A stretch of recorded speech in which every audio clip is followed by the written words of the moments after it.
I decided to head out to the grocery store this morning. I'll tell you why in just a minute. As I was heading into the kitchen to grab my keys, I thought, ooh, I should call my wife and see if she needs anything from the store. That was my tendency. My very next thought was, she just ordered a bunch of groceries a couple days ago.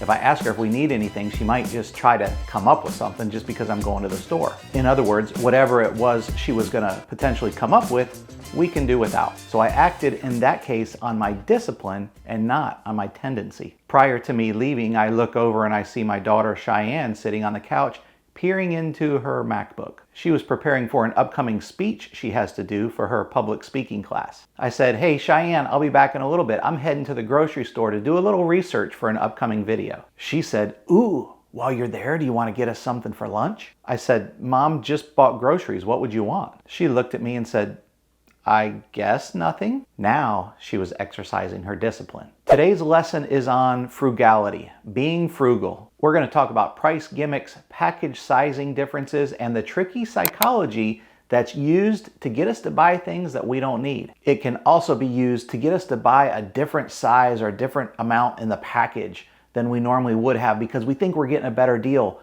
when in fact we may not be. Here are a couple examples of what I saw. Exhibit 1, Tony the Tiger's Frosted Flakes. Ironically, when I was standing there, a lady came up. She was pushing her shopping cart with one hand and had her phone held up to her ear with the other hand. She switched her phone from one side of her head to the other so she could keep talking and reached up and grabbed this large size box of Frosted Flakes. The section she grabbed them from was perfectly at eye level. First of all, can someone help me understand what in God's name is the difference between large size and family size? I can tell you exactly what the difference is to me. 38.09 cents per ounce for large size and 33.29 cents per ounce for family size. I promise you guys, these companies are spending millions of dollars trying to figure out unique package sizing and the psychology of what makes humans buy. They want to trick people into buying more than they need to. In a way, I don't blame them. I guess I'd probably be doing the same thing if I sold these types of products. In our industry, it's illegal and unethical, but in their world, it's just trying to make more money. I mean, just look at the size of this packaging.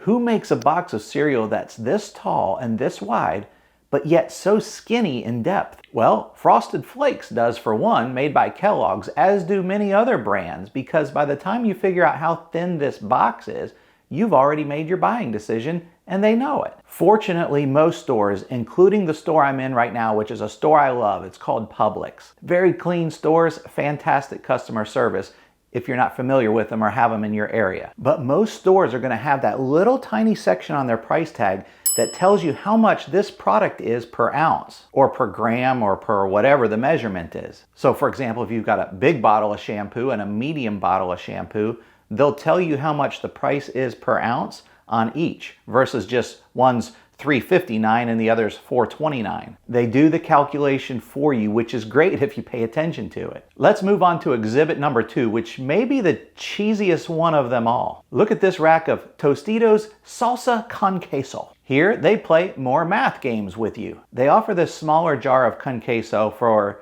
what's normally $5.09 for the great bargain deal of 2 of them for $9. So instead of one jar for 34 cents per ounce, you get the massive savings of only having to pay 30 cents per ounce, just 4 cents less. And besides, who needs twice as much heart attack in a jar? Isn't one enough? I love this stuff too, guys, especially during football season. Oh boy, I can get in my reclining chair during a good football game and dip them chips down in that cheese.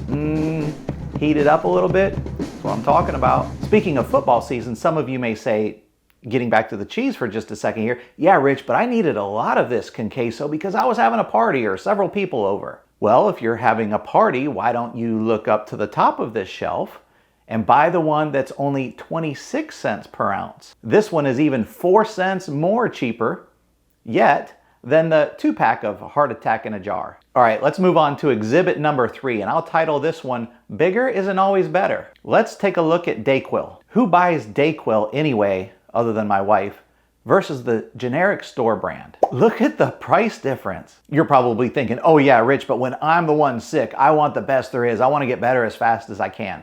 Horse crap. It's all the same stuff, I think. I'm not a doctor. I'm not a chemist. I'm not a pharmacist.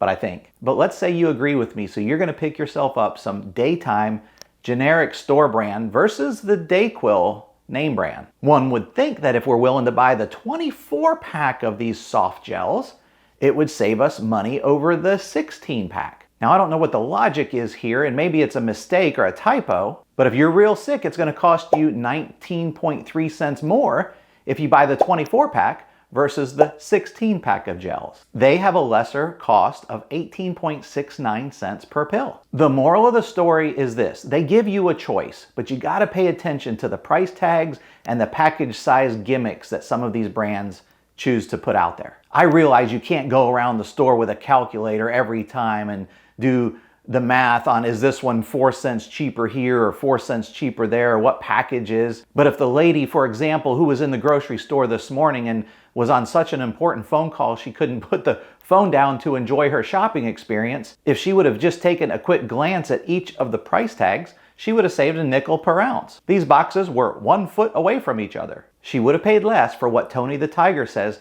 they're great. I probably shouldn't have done that, should I?